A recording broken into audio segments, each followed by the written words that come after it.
हाम्रो अर्को टपिक भनेको चाहिँ polar form of complex number हो। अहिलेसम्म हामीले जे जति क्याल्कुलेसन गर्दै आयौँ त्यो हामीले कार्टेसियन फर्ममा गरिरहेका छौँ। कार्टेसियन फर्म भन्नाले सपोज हाम्रो ग्रिड छ, एउटा XY ग्रिड, एक्स छ, यतापट्टि वाई छ। हामीले एक्सलाई चाहिँ रियल पार्टको लागि र वाईलाई चाहिँ इमेजिनरी पार्टको लागि युज गरिरहेका छौँ। सपोज हाम्रो कम्प्लेक्स नम्बर छ z equals to a plus ib भनेर छ।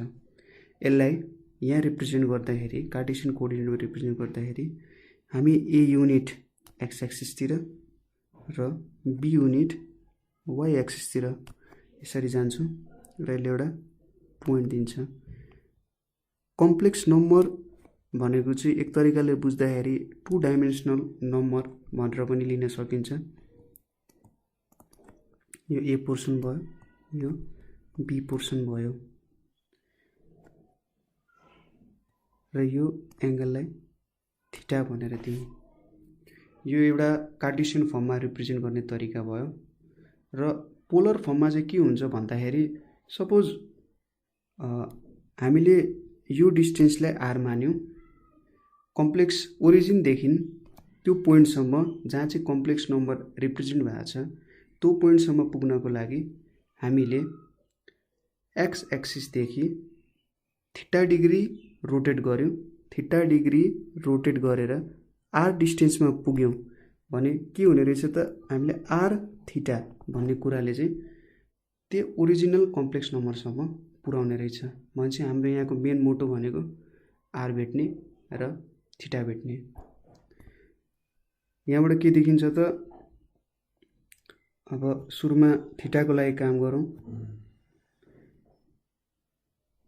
साइन थीटा भनेको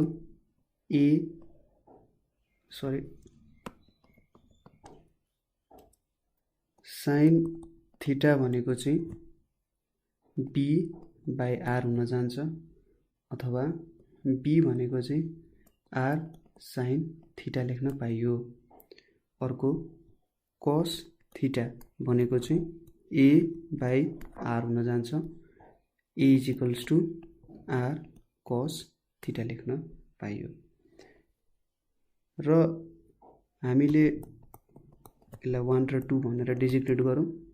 1 ले 2 लाई हामीले डिभाइड गर्यौँ भने R sine theta by R cos theta equals to B by A भनेर आउँछ। आर आर क्यान्सल भयो, tan theta equals to B by A हुन्छ। Theta equals to tan inverse B by A हुन्छ। यो थीटालाई चाहिँ हामीले आर्गुमेन्ट और amplitude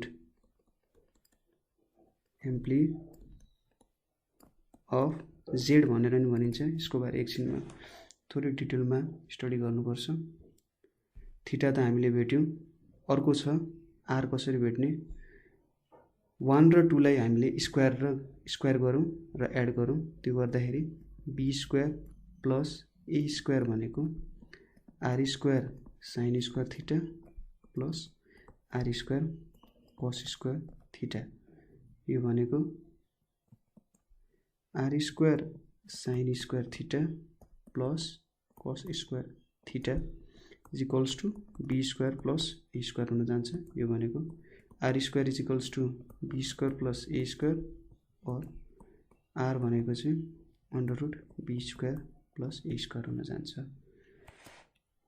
र Z equals to A plus IB हाम्रो कार्टेसियन रिप्रेजेन्टेसन भयो। अब पोलर फर्ममा गर्दाखेरि हाम्रो 1 र 2 बाट हेर्दा ए को भ्यालु भनेको आर कस थीटा हुन्छ, बी को भ्यालु भनेको आर साइन थीटा हुन्छ।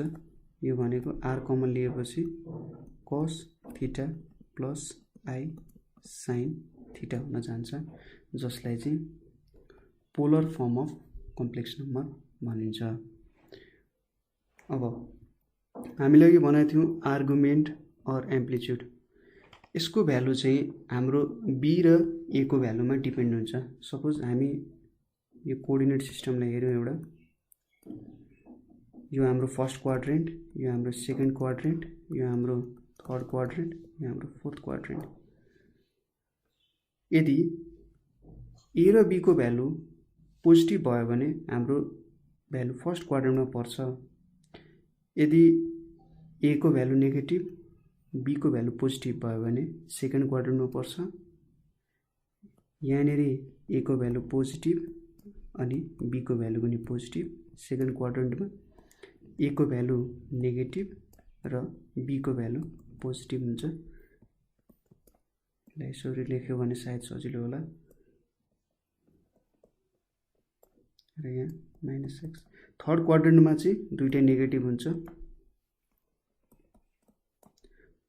फोर्थ क्वाड्रेन्टमा ए पोजिटिभ बी चाहिँ नेगेटिभ हुन जान्छ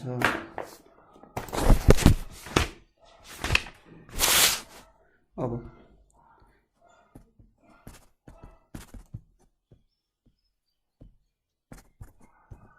ल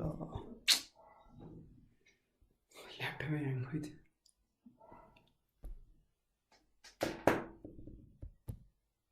के गर्नु निभाइदिनु त